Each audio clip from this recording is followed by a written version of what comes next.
दोस्तों, एक लड़का एक दिन अपने दोस्त के घर उसकी बर्थडे पार्टी में शामिल होने के लिए जाता है। और जैसे ही वहां पर बर्थडे पार्टी खत्म होती है, उसको नींद आ जाती है। और नींद आने के बाद में जो उस लड़के की दोस्त की माँ होती है, उस लड़के को अपने साथ अपने एक रूम में ले जाती है। और रूम में ले जाने के बाद उसके साथ में ऐसा कुछ करती है जिससे कि जब उस लड़के की सुबह नींद खुलती है, तो जब अपने आप को इस हालत में देखता है, तो यह देख करके वो चीखने लगता है, चिल्लाने लगता है। दोस्तों, आज की इस सच्ची घटना से, आज की इस कहानी से हम ये जानने की कोशिश करेंगे कि कैसे एक 40 वर्षीय महिला अपने शरीर की हवस को मिटाने के लिए, अपने जिस्म की भूख को बुझाने के लिए, कैसे एक अपने बेटे की उम्र के लड़के को अपना शिकार बना लेती है और उसे ब्लैकमेल करके उसके साथ में संबंध बनाने लगती है। आदाब, आदाब, नमस्कार, सत श्री अकाल। आप लोगों का मेरे चैनल सागर सफर क्राइम स्टोरी पर स्वागत है। दोस्तों, आप लोगों से एक छोटा सा निवेदन करते हैं, गुजारिश करते हैं, आप लोगों से एक विनती करते हैं कि अगर आप लोग मेरे इस चैनल पर नए आए हैं तो मेरे इस चैनल को सब्सक्राइब कर बेल आइकन को जरूर दबाएं। और आप लोगों को ये कहानी कैसी लगी, अगर आप लोगों को ये कहानी अच्छी लगे तो इस कहानी को एक लाइक जरूर करें। और आप लोग ये कहानी कहाँ से सुन रहे हैं यह कमेंट करके हमें जरूर बता दिया करें, जिससे कि दोस्तों, जैसे कि आप लोग ये बता देते हैं कि हम फला शहर से इस कहानी को सुन रहे हैं, हम फला शहर से इस कहानी को सुन रहे हैं, तो ये जान करके हमें बहुत खुशी होती है कि आखिरकार जिस चीज के बारे में हम आप लोगों को बताने की कोशिश कर रहे हैं, आप लोगों को सचेत करने की कोशिश कर रहे हैं, वो चीज आप लोगों को पसंद आ रही है, जिससे हमें थोड़ा सा मोटिवेशन मिलता है। और फिर हम एक नई सच्ची घटना आप लोगों के लिए लाने के लिए, आप लोगों को सुनाने के लिए एक नई ऊर्जा के साथ में उसकी तैयारी करने लगते हैं। दरअसल दोस्तों, आज की ये जो सच्ची घटना है, ये सच्ची घटना अपने पड़ोसी मुल्क पाकिस्तान की है। पाकिस्तान में एक रफीक नाम का लड़का अपने माता पिता असलम और सलमा के साथ में रहा करता है। रफीक की उम्र लगभग 16 वर्ष होती है और रफीक एक कॉलेज में पढ़ाई किया करता है।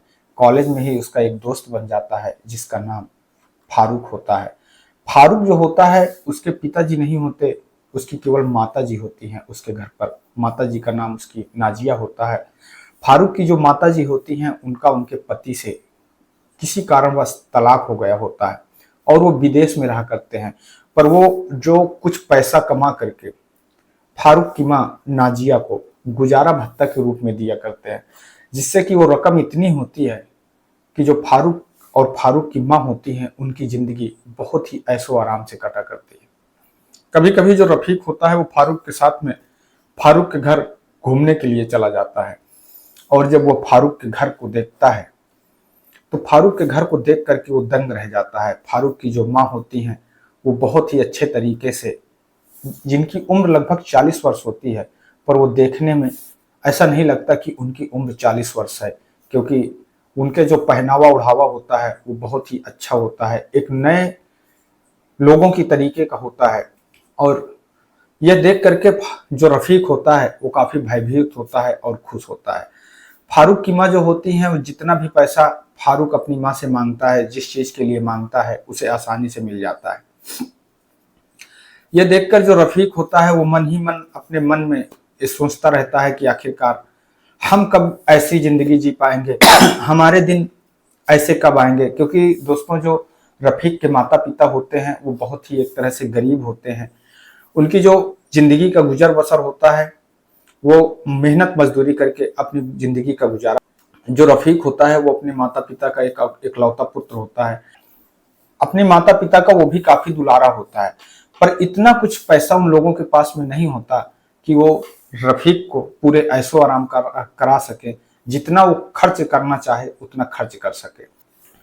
एक दिन दोस्तों होता है कि रफीक के जो माता पिता होते हैं, उनके पास में रफीक की फीस को जमा करने के लिए उनके पास में पैसा नहीं होते, जिस वजह से जो स्कूल के प्रिंसिपल साहब होते हैं, स्कूल के प्रबंधक साहब होते हैं, वो रफीक का नाम काट देते हैं और नाम कट करके उसे घर भेज देते हैं। यह बात जो फारूक होता है, वो अपनी मम्मी से बताता है। नाजिया से बताता है। और नाजिया को जब इस बात का पता लगता है तो वो फारूक से कहती हैं कि रफीक को एक दिन हमारे पास में लिवा करके लाना। और रफीक जब नाजिया के पास में जाता है, नाजिया के घर पर जाता है, तो वो उसे उसकी कॉलेज की फीस देती हैं और बोलती हैं कि ये लो अपने कॉलेज की फीस, इसको जमा करना और अपना एडमिशन करा लो। रफीक जो होता है वो पहले तो पैसा लेने से मना कर देता है, बोलता है कि आंटी मैंने अगर आपसे पैसे ले लिए तो मैं आपको वापस कहाँ से करूंगा। तो जो नाजिया होती है वो रफीक से बोलती है कि वापस करने की कोई ज़रूरत नहीं है, जैसे हम फारूक की फीस जमा करते हैं वैसे ही मेरे लिए आप भी फारूक के जैसे हो। हम आपकी ये फीस दे रहे हैं, हम आपसे कभी इस पैसे को वापस नहीं लेंगे। रफीक उन पैसों को खुशी खुशी ले लेता है और खुशी खुशी लेने के बाद में वो अपने कॉलेज जाता है और अपनी फीस जमा करता है। फीस जमा करता है तो उसका दोबारा एडमिशन हो जाता है और वो फिर पढ़ाई करने लगता है।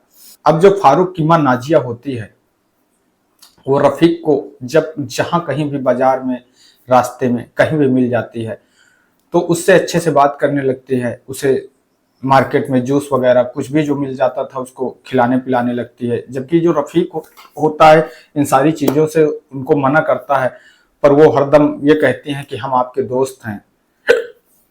क्योंकि जो फारूक होता है वो अपनी माँ से एक दोस्त के तरीके रहा करता है, एक दोस्त के तरीके उनका व्यवहार होता है, क्योंकि उनका रहन सहन जो होता है वो थोड़ा बड़े घरों के जैसा होता है। पर रफीक के घर में ऐसा कुछ नहीं होता। अब थोड़ा सा रफीक है जो नाजिया को अच्छी तरीके से जाने लगता है, दोनों के बीच में एक दोस्ती टाइप हो जाती है और दोनों जब भी मिलते हैं तो बड़े अच्छे से बिहेव करते हैं।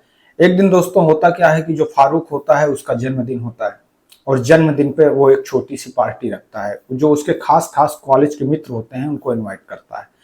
तो मुश्किल से 4-5 लोग होते हैं, उनमें से रफीक भी होता है।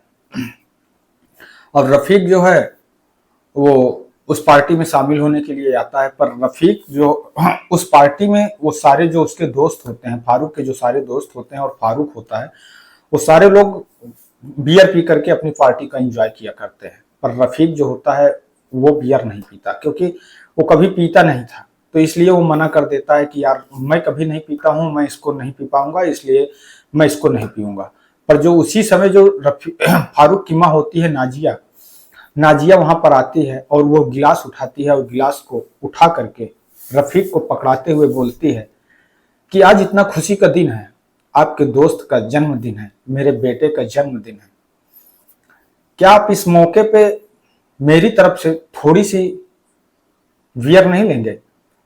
रफीक जो होता है वो नाजिया की बात को मना नहीं कर पाता और वो बियर का गिलास पकड़ता है और जैसे ही मुंह में लगाता है उसे इतनी कड़ू लगती है जिसकी वजह से वो फिर उसे दोबारा हटाता ही नहीं है और एक ही बार में पूरा गिलास खत्म कर देता है।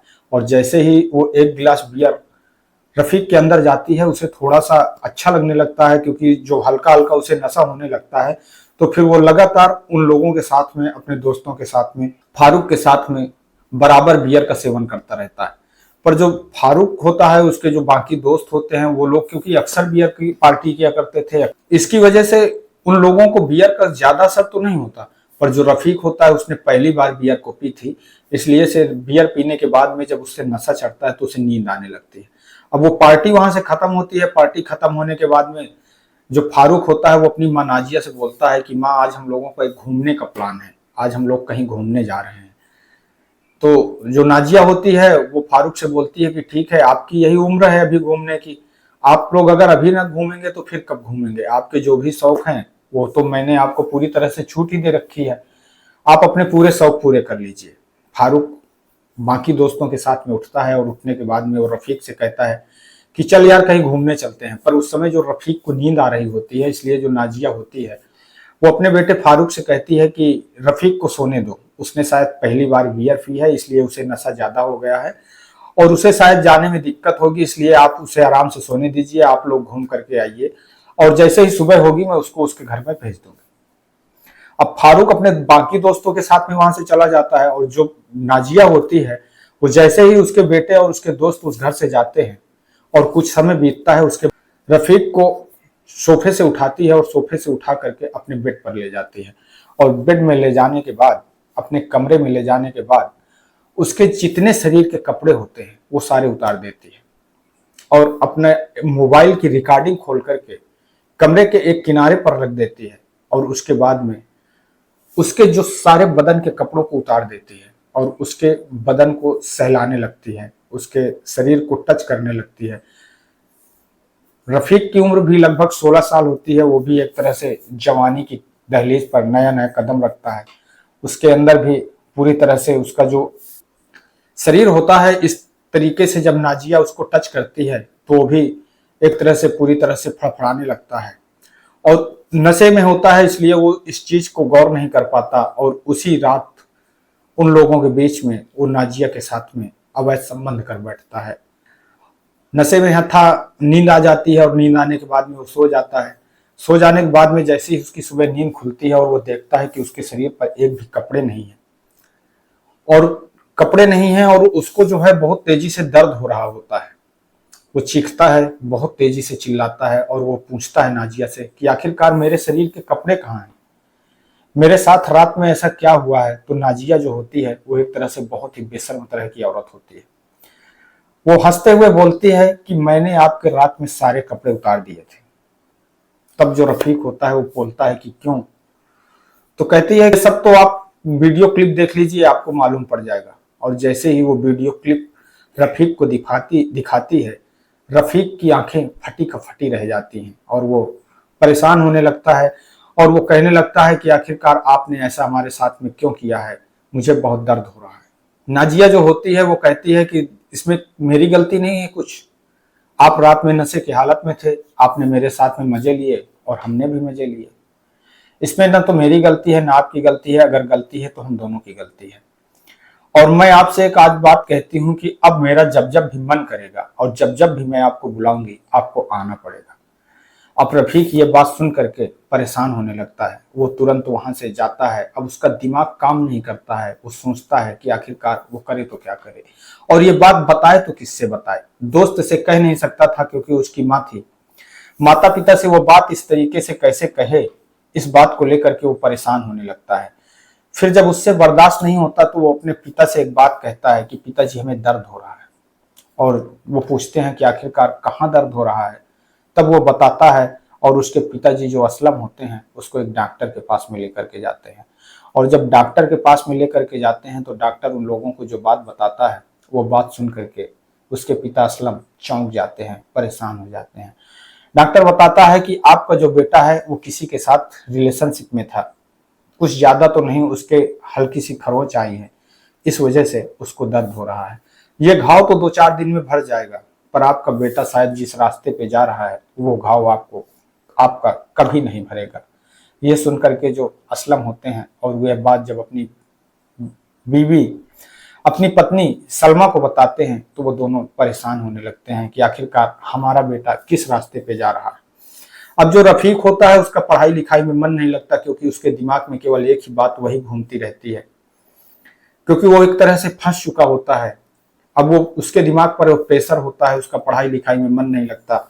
और जब भी सलमा उसके पास, नाजिया उसके पास में फोन करती है तो रफीक को वहां जाना पड़ता है और उसके साथ में उसकी इच्छाओं को पूरा करना पड़ता है, उसके साथ में शारीरिक संबंध को बनाना पड़ता है, जिसकी वजह से दिन का दिन जो रफीक होता है वो दुबला होता चला जाता है, पढ़ाई लिखाई में उसका मन नहीं लगता और वो फिर अपनी पढ़ाई में उस साल फेल भी हो जाता है। ये बात जब रफीक के माता पिता असलम और सलमा उससे जानने की कोशिश करते हैं कि आखिरकार आपका किसके साथ में संबंध है, आप किस बात से परेशान रहते हैं, तो रफीक अपने माता पिता को कुछ नहीं बताता। नाजिया इतना उसको टॉर्चर करने लगती है कि वो उससे परेशान हो जाता है और एक दिन वो नाजिया के पास में जाता है और वो कहता है कि अब हम आपसे रिश्ता खत्म करना चाहते हैं, हम अपने मम्मी और पापा के साथ में, अपने अब्बू और अम्मी के साथ में रहना चाहते हैं। तब जो नाजिया होती है वो कहती है कि देखिए ऐसा है कि मैं आपसे एक बात कह रही हूँ कि मैं जब आपकी उम्र की थी, मेरी उम्र उस समय 16 वर्ष थी, तब मुझे पहली बार किसी से प्यार हुआ था। आज जिंदगी में इस उम्र में दोबारा किसी से वही प्यार हुआ है और वो प्यार आप जानते हो कि आपसे हुआ है। इसलिए मैं आपको इतना चाहती हूँ कि मैं आपके बगैर रह नहीं सकती हूँ। अब जो रफीक होता है वो ये निर्णय लेने में परेशान हो जाता है कि आखिरकार वो अपने माता पिता को चुने या फिर नाजिया को चुने। इसी उलझन में हो करके रफीक बाथरूम के अंदर जाता है और बाथरूम के अंदर जा करके अपने हाथ की नस को काट लेता है। अपनी आत्महत्या करने की कोशिश करता है, पर जैसे ही वो अंदर जाकर के नस को काटता है उसके मुंह से एक चीख निकल जाती है और उसकी चीख जो उसके माता पिता होते हैं, घर पर ही होते हैं, ये चीख जब उनको सुनाई देती है तो वो तुरंत बाथरूम के अंदर जाते हैं। पर वहां पर जो देखते हैं तो दरवाजा बंद था। वो दरवाजा तोड़ते हैं और देखते हैं तो जो रफीक होता है वो बाथरूम में पड़ा था और उसके हाथ से बहुत तेज से ब्लड बह रहा होता है। वो लोग तुरंत उसको उठाते हैं, उठा करके एक अस्पताल में ले जाते हैं। अस्पताल में जैसे ही पहुंचते हैं तो डॉक्टर उसकी पट्टी कर, उसकी ब्लीडिंग तो रुक जाती है, पर डॉक्टरों को अब ये मालूम पड़ने लगता है कि शायद ये कोई आत्महत्या का केस है। इसलिए जो वहां के डॉक्टर होते हैं ना, वो पुलिस को फोन कर देते हैं। अब जैसे ही वो लोग पुलिस को फोन करते हैं तो वहां तुरंत पुलिस पहुंच जाती है और पुलिस जब पहुंचती है तो देखती है कि आत्महत्या का केस है। रफीक के माता पिता असलम और सलमा से बात करने की कोशिश करते हैं। तो जब असलम और सलमा से इस विषय में पूछताछ करते हैं तो वो लोग कहते हैं कि साहब, ये जो मेरा बेटा है बहुत ही अच्छा था, पढ़ने में बहुत ही तेज था, बहुत ही होनहार था, हम लोगों को इससे बहुत उम्मीदें थी, पर यह किसी गलत राह पे फंस गया है, किसी गलत औरत के चक्कर में फंस गया है, और सर हमारे इस बेटे को बचा लीजिए। पुलिस अब यह जानने की कोशिश करती है रफीक से कि आखिरकार वो किस चक्कर में है, किस औरत के चक्कर में फंस गया है, कौन है जो उसे परेशान कर रहा है। पर रफीक के मन में फिर वही उलझन रहती है कि आखिरकार अब हम करें तो क्या करें, और वो पुलिस को कुछ नहीं बताता। पुलिस वहां से चुपचाप चली जाती है। नाजिया होती है, वो नाजिया जो होती है वो एक जो बच्चों का चिल्ड्रन हेल्पलाइन एक एनजीओ होता है, उनको फोन कर देती है और वो उनको लिवा करके सीधे रफीक के घर पर आ जाती है। और जैसे ही रफीक के घर पर आती है, रफीक की हालत को देखती है, वो तुरंत रफीक के पास में जाती है और रफीक को पकड़ करके रोने लगती है। कहती है कि आखिरकार आपको क्या हुआ है, आपके साथ ऐसा क्या परेशानी हुई है। तो एनजीओ वाले आते हैं, वो रफीक के माता पिता से ये जानने की कोशिश करते हैं कि आप लोग इसको बंदी बना करके क्यों रखना चाहते हैं, आप इसको इसकी जिंदगी क्यों नहीं जीना चाहते हैं। तब जो रफीक के पिताजी होते हैं वो कहते हैं कि साहब, हमारी इकलौती औलाद है, हमें इससे कोई दिक्कत नहीं है साहब, ये तो बहुत अच्छा था, पढ़ने लिखने में बहुत तेज था, पर शायद इसी लेडीज की वजह से, इसी औरत की वजह से आज इसी के चंगुल में फंस गया है, जिससे कि अपनी जिंदगी, अपनी जो आत्महत्या करने की कोशिश कर रहा था। अब जब वो एनजीओ वाले रफीक से जानने की कोशिश करते हैं कि आखिरकार आपको अपने माँ से, पिता से दिक्कत है, फिर या इस औरत से, नाजिया से दिक्कत है, रफीक उस समय अपने आप को फिर नहीं सोच पाता, अपने आप में खुद फिर नहीं निष्कर्ष निकाल पाता, और वो नाजिया का हाथ पकड़ करके अपने माता पिता को ही बुरा बना देता है। उसके माता पिता ये चीज सुन करके रो रो करके बेहाल हो जाते हैं, परेशान हो जाते हैं।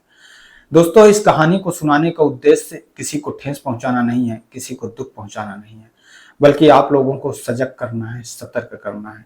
ऐसे लोगों से सावधान रहें, सतर्क रहें। मैं आपका दोस्त सागर पटेल इन्हीं शब्दों के साथ में आज आप लोगों से विदा लेंगे। कल फिर मिलेंगे किसी एक नई कहानी के साथ में, किसी एक नई सच्ची घटना के साथ में। तब तक के लिए नमस्कार, जय हिंद, जय भारत।